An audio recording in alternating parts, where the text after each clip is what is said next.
Man, ¿y qué quiere decir todo eso que acabamos de ver? Decime, ¿sabes qué es un AD? Un AD. Mae, ni siquiera lo puedo pronunciar bien. Los ADs o directivas de aeronavegabilidad son emitidas por las autoridades civiles cuando existe una condición insegura en la aeronave y que esa condición pueda desarrollarse en otras aeronaves del mismo tipo. Estos documentos son de acatamiento obligatorio. Y entonces, ¿qué tipo de información encuentro en esos ADs? En los ADs podemos encontrar las instrucciones que nos van a ayudar a eliminar las condiciones inseguras para los cuales fueron redactados. O si no, el AD nos indica que sigamos las instrucciones de un Service Bulletin emitidos por los fabricantes. Service Bulletin. Ya me tiene enredado. O es AD o es Service Bulletin. Y a todo esto, ¿qué es un Service Bulletin? Ok, muy sencillo. Los Service Bulletin son instrucciones para corregir condiciones inseguras de la aeronave, pero emitidas por el mismo fabricante del avión. A diferencia de los ADs, no son de carácter obligatorio, a menos que, como mencionamos anteriormente, sean parte de un AD. Ah, ok. Entonces es fácil. Los ADs son emitidos por autoridades civiles y los Service Bulletins por los mismos fabricantes. Y su función es que mejoremos o cambiemos condiciones inseguras de los aviones. Muy bien, compañero. Ahora vamos a ver un ejemplo de un AD que nos indica seguir las instrucciones de un Service Bulletin para cumplir con el mismo. Lléguele. ¿Cuál AD vamos a ver? Estaremos analizando el AD 2004-2304, el cual fue redactado para corregir una condición insegura en los tanques de combustible de los A320.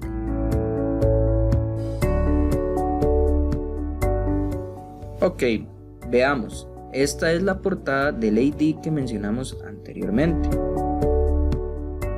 En este podemos ver la numeración del mismo, el cual, como mencionamos, es el 2004-2304. En este podemos observar la aplicabilidad del documento.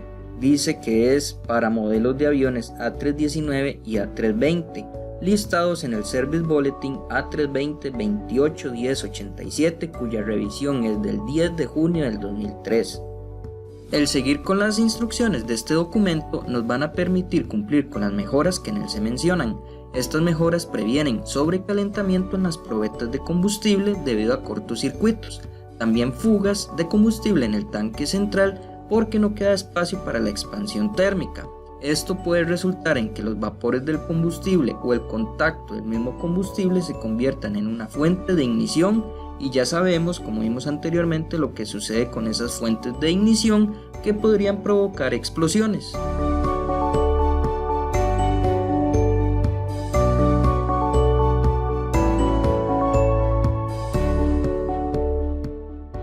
Recordemos, como mencionamos, que los ADs son de acatamiento obligatorio. En este acercamiento podemos observar que específicamente indica que se debe de cumplir dentro de las 4000 horas vuelo o 30 meses posteriores a la fecha de efectividad de este AD, lo que suceda primero.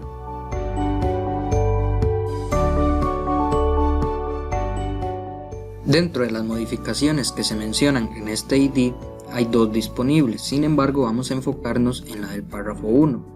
En esta precisamente se menciona el Service Bulletin que vamos a estudiar, es el A320-28-1087, revisión 2, con fecha del 10 de junio del 2003. En este se menciona que se va a modificar el cableado eléctrico de la indicación de cantidad de combustible proveniente de las probetas de los tanques de combustible. Todo esto siguiendo las instrucciones de los párrafos 3A al 3D de este Service Bulletin.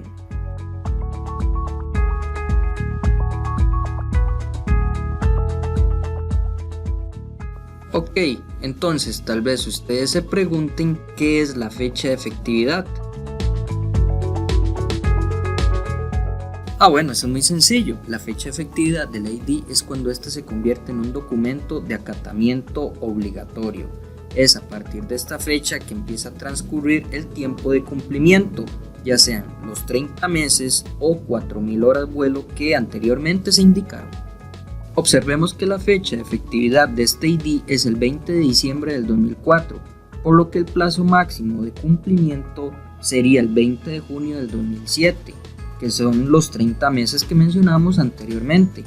Si las 4000 horas vuelo se cumplen antes de los 30 meses, este ID ya tuvo que haber sido aplicado por los operadores o dueños de la aeronave.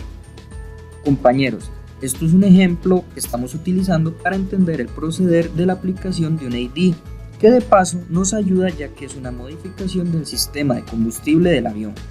Los IDs no siempre van a tener los mismos plazos de cumplimiento o las mismas fechas de efectividad, por lo que es de suma importancia el correcto entendimiento del ID cuando se nos sea asignado uno en las labores de mantenimiento.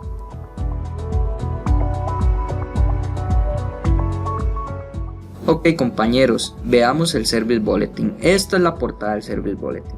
En amarillo se está resaltando el número de Service Bulletin que ya lo mencionamos anteriormente. Muy importante, lo que se resalta en celeste, la palabra mandatorio. ¿Por qué mandatorio si es redactado por el fabricante? Y habíamos mencionado que los Service Bulletin no eran de acatamiento obligatorio. Sin embargo, este Service Bulletin está en las instrucciones de un AD. El AD muy claro nos dijo que habían que seguir las instrucciones de este Service Bulletin para cumplir con las modificaciones del mismo. De ahí la importancia de que este sí sea mandatorio.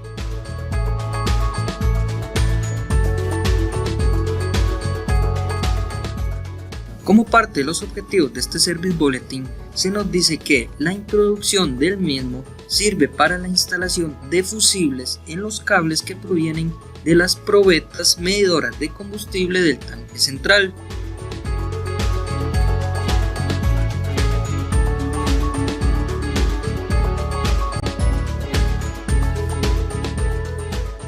En este Service Bulletin también se nos habla de ventajas, donde se nos indica que con el cumplimiento del mismo se proveerá de una protección mejorada contra los efectos de los posibles cortocircuitos en el sistema de 28 voltios del avión.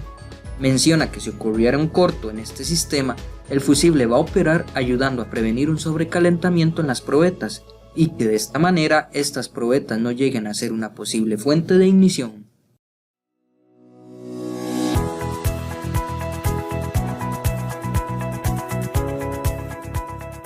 Ahora sí vamos a entrar de lleno con las instrucciones de la modificación. En las siguientes 3 páginas que se van a mostrar, se van a resaltar los puntos más importantes de cómo hay que realizar la modificación. Sin embargo, lo vamos a ir viendo más detalladamente cuando empecemos a ver las figuras de esta modificación que se muestran en este Service Bulletin. Ok, veamos la primera figura. Esta figura nos muestra una vista general de donde hay que hacer la modificación.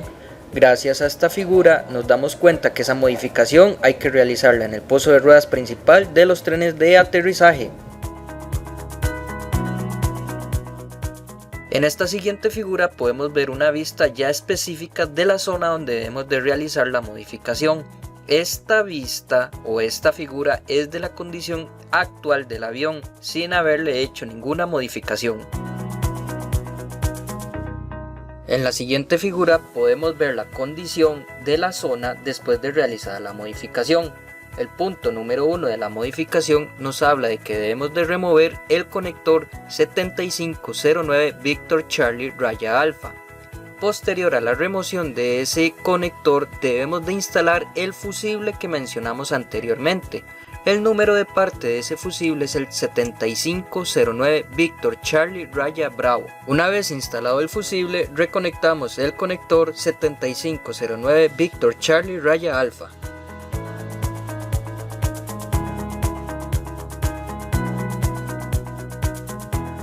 El punto número 2 de la modificación es muy similar al anterior. En este vamos a remover el conector 7512 Victor Charlie Raya Alfa.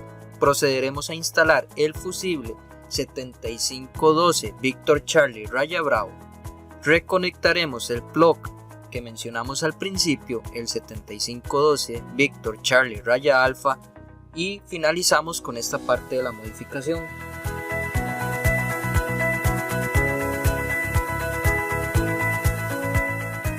El tercer y último diagrama que vamos a observar es el de la última modificación que se solicita en este Service Bulletin A320-28-1087.